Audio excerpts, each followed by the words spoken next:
Hello everyone, আজ আমি আপনাদের সাথে শেয়ার করব তেলকইয়ের রেসিপি। তেলকই বানানোর জন্য আমি এখানে 8 পিস দেশি কই মাছ নিয়েছি।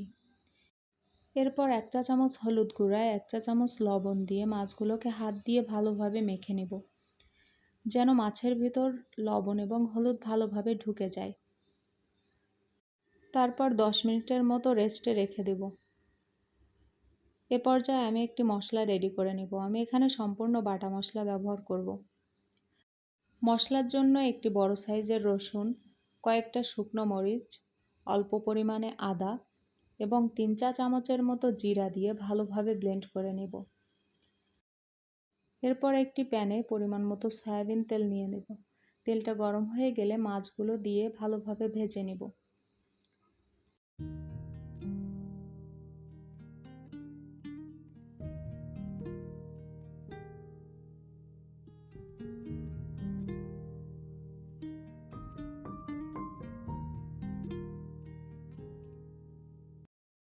একইভাবে আমি বাকি মাছগুলোও ভালোভাবে ভেজে উঠিয়ে নেব। এরপর ওই তেলে 1 চা চামচের মতো কালো জিরা, 2টা ফালি করা কাঁচামরিচ, তেজপাতা এবং আগে থেকে করে রাখা মশলাটা দিয়ে দিব। মশলাটা একটু নেড়েচেড়ে এর ভেতর 1 চা চামচের মতো হলুদ গুঁড়া দিয়ে দিব।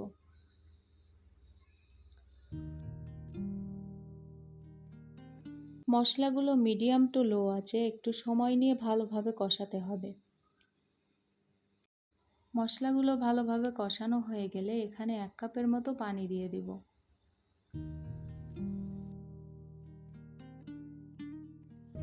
এরপর একটু নেড়েচেড়ে দিয়ে দিব স্বাদমতো লবণ।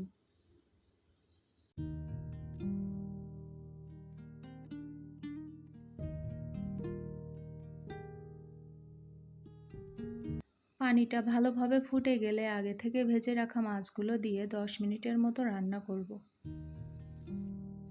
পানিটা শুকিয়ে গেলে এর মধ্যে দিয়ে দেব 1/2 চা চামচের মতো জিরা গুঁড়া এবং 1/2 চা চামচের মতো গরম মশলার গুঁড়া।